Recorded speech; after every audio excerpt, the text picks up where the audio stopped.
اعوذ باللہ من الشیطان الرجیم بسم اللہ الرحمن الرحیم۔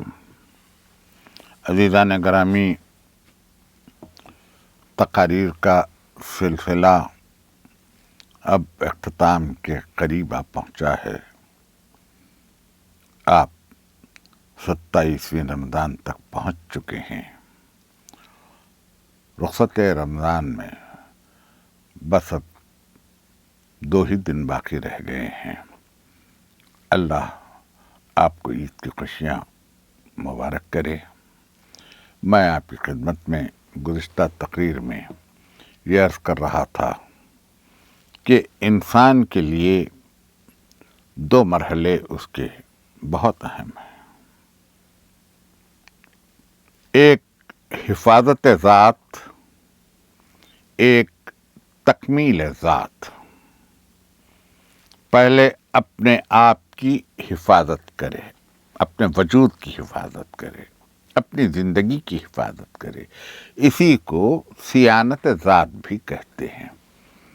اور دوسری چیز یہ ہے کہ تکمیل ذات، یعنی وہ جس کام کے لیے پیدا ہوا ہے اس میں ذات واجب نے جس طرح کی صلاحیتیں دی ہیں، ان صلاحیتوں کو پہلے تو منزل کمال پر پہنچائے، پھر اس کے بعد اس کا استعمال کرے۔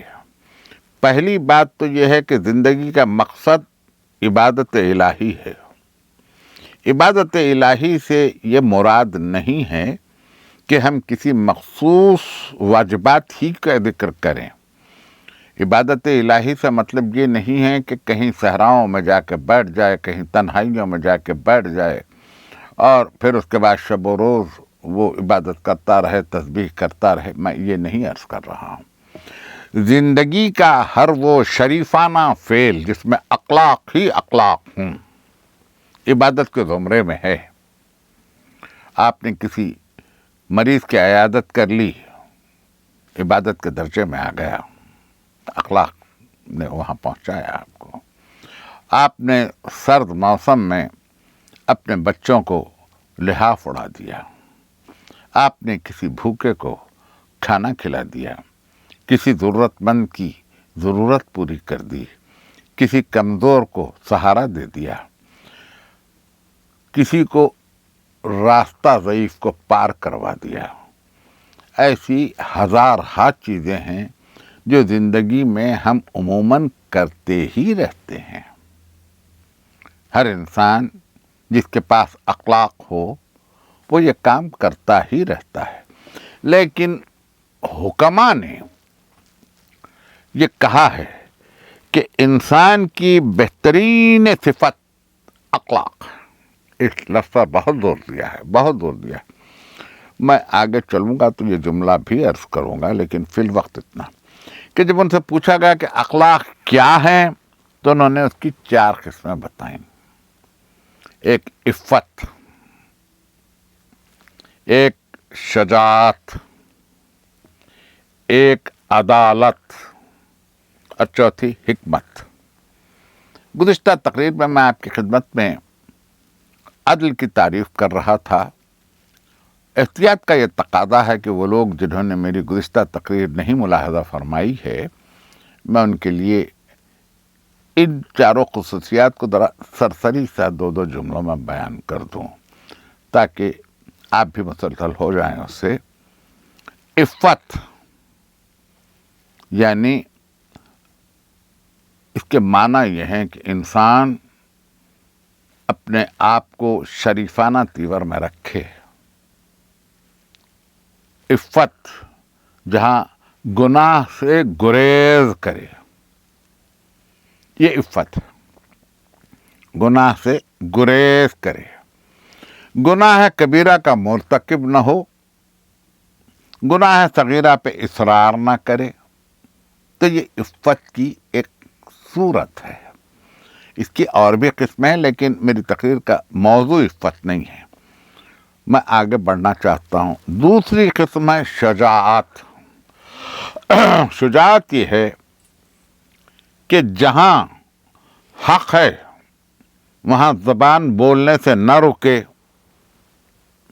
حق بیانی سے زبان نہ رکے،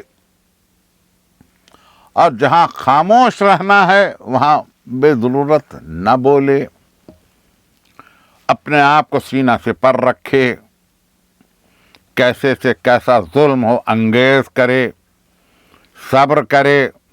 شجاعت فقط شمشیر زنی کا نام نہیں ہے،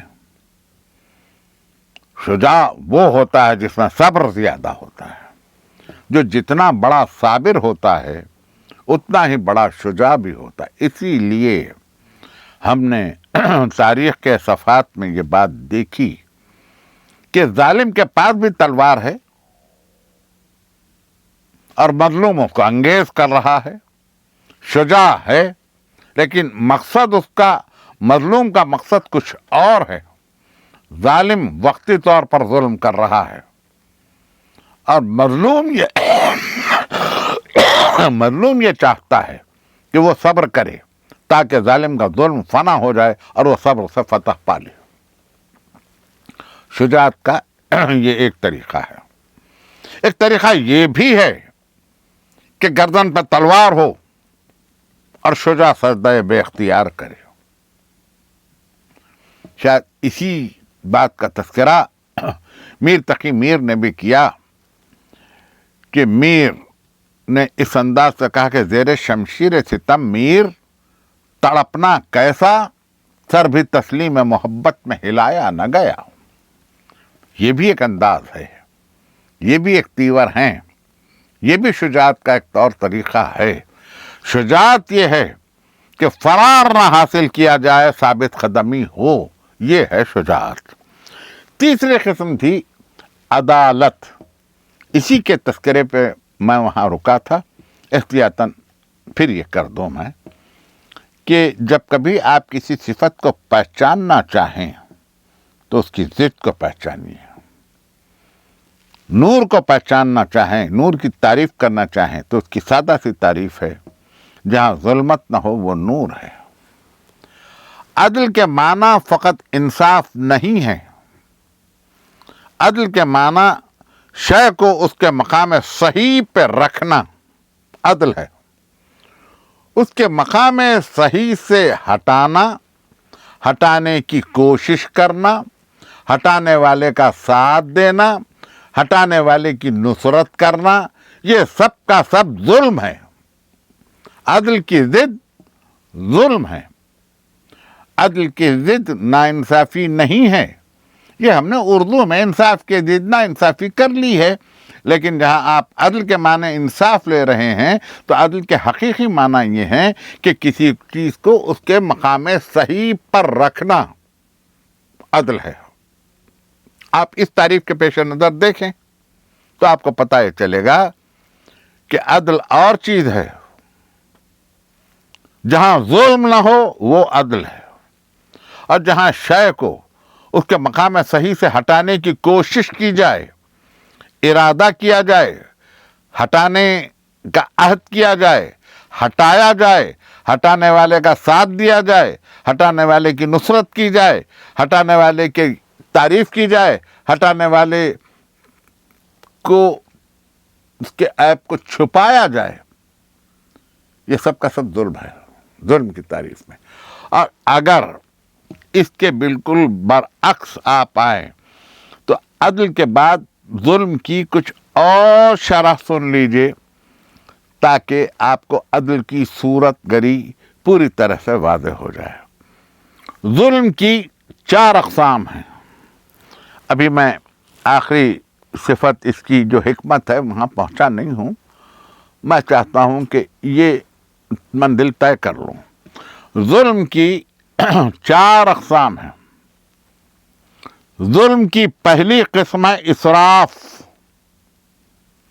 یعنی بے تحاشا صرف کرنا، اپنی جھوٹی شان و شوکت کے لیے، اپنے جھوٹے وقار کے لیے، اپنی عارضی خوشیوں کے لیے، اپنی ظاہرداری کے لیے، اپنے تعیشی ذات کے لیے، اپنے اظہار کے لیے، اپنے تفاخر کے لیے، اپنے انبساط کے لیے اگر کوئی بے تحاشا دولت کو صرف کر رہا ہے تو لا یحب اللہ المسرفین، اللہ اسراف کرنے والوں کو دوست نہیں رکھتا، یہ اسراف ہے۔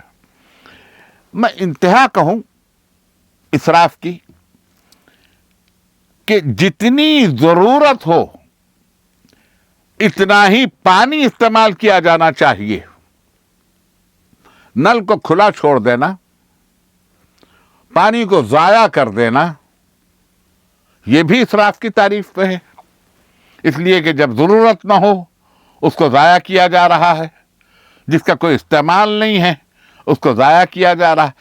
پانی وہ نعمت خداوندی جسے ذات واجب نے انسانیت کے لیے یوں فراہم کر دیا کہ آج انسانیت وہی پانی خرید کے جب پی رہی ہے تو اس کو قدر ہو رہی ہے۔ میں تو یہ عرض کروں، پیاس اگر ہو تو پانی کی قیمت کا پتہ چلے، جب زبان پر کانٹے پڑ رہے ہوں اس وقت ایک بوند پانی کی نعمت کا اندازہ ہوتا ہے، اور اسی پانی کو اگر یوں ضائع کیا جائے کہ اس کا کوئی مصرف نہیں ہے تو یہ اسراف ہے، اور یہ ظلم کی ایک قسم ہے۔ میں ناصح نہیں، مصلح نہیں، واعظ نہیں، محتسب نہیں، میں تو صرف ایک طالب علم ہوں جو افکار کو آپ کی خدمت میں پیش کر رہا ہوں۔ میں یہ نہیں کہتا کہ کون کیا کرے کون کیا نہ کرے، یہ تو آپ کے اپنے ضمیر پر منحصر ہے کہ آپ کیا کرنا چاہتے ہیں، کیا نہیں کرنا چاہتے، کیا عذر ہے کسی کو، کیا عذر نہیں ہے کسی کو، یہ تو وہ جانے کہ جن کو ان چیزوں سے غرض ہے۔ لیکن میں تو یہ کہوں کہ جو چیزیں حقیقت میں ہیں وہ آپ کی خدمت میں پیش کر دوں۔ اسراف یہ ظلم ہے۔ ظلم کی دوسری قسم ہے تبذیر، تے بے زے یہ رے، تبذیر یعنی کسی کا حق تھا اسے چھین لیا، جبر سے، ظلم سے، اقتدار سے، قوت بازو سے، اپنے غیظ و غضب سے کسی کا حق تھا اسے چھین لیا، غلط بیانی سے، جھوٹے دعووں سے کسی کا حق تھا اسے چھین لیا، یہ ہے تبذیر، یہ ظلم ہے، یہ ظلم ہے۔ اب اس کا اپلیکیشن کہاں کہاں ہے؟ جب آپ تاریخ پڑھیں، تاریخ اٹھا کے دیکھیں، کوئی تاریخ ہو، کسی ملک کی تاریخ ہو، کسی ریاست کی تاریخ ہو، کسی خطے کی تاریخ ہو، کسی مذہب کی تاریخ ہو، آپ پڑھ کے دیکھیں آپ، اور آپ محسوس کریں کہ کہاں کہاں اسراف ہے، کہاں کہاں تبذیر ہے۔ حق کس کا تھا، کس نے چھینا؟ حق چھیننے والا ظالم ہے، جس کا حق چھن گیا وہ مظلوم ہے۔ آپ دیکھیں، آپ خود محاسبہ کریں ان چیزوں کا۔ میرے عرض کرنے کی یا واقعات کو آپ کی خدمت میں گزارنے کی کوئی ضرورت نہیں ہے۔ یہ ظلم ہے، تبذیر ظلم ہے۔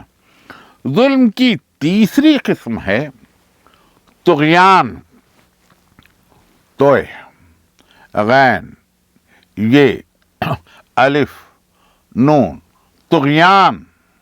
یہ لفظ ہمارے پاس استعمال میں بھی بہت آیا ہے۔ اس کے پہلے معنی میں آپ کی خدمت میں عرض کروں کہ اپنی حدود سے نکل کر دوسرے کی حدود میں مداخلت کرنا، داخل ہونا، اس کے حدود کو کاٹ کر اپنی حدود میں شامل کرنا، شامل کرنے کی کوشش کرنا، اپنے حدود میں شامل کر کے اس کو قطع کر دینا، یہ سب کا سب ظلم ہے۔ اسی لیے جب دریاؤں میں باڑھ، میں لفظ بدل کر استعمال کر رہا ہوں، جب دریاؤں میں سیلاب آتا ہے، ندی میں باڑھ آتی ہے، تو جب یہ سیلاب اپنی حدود سے تجاوز کر کے بازو کی زمینوں میں داخل ہو کر اس کو کاٹ کر برباد کرتا ہوا اپنے وجود میں شامل کرتا، اسے ہم کہتے ہیں طغیانی۔ یہ لفظ طغیان سے آپ کے پاس آیا ہے، طغیانی۔ یہ ظلم کی تیسری قسم ہے۔ اور ظلم کی چوتھی قسم ہے بغی، بے غین، یہ بغی۔ اسی سے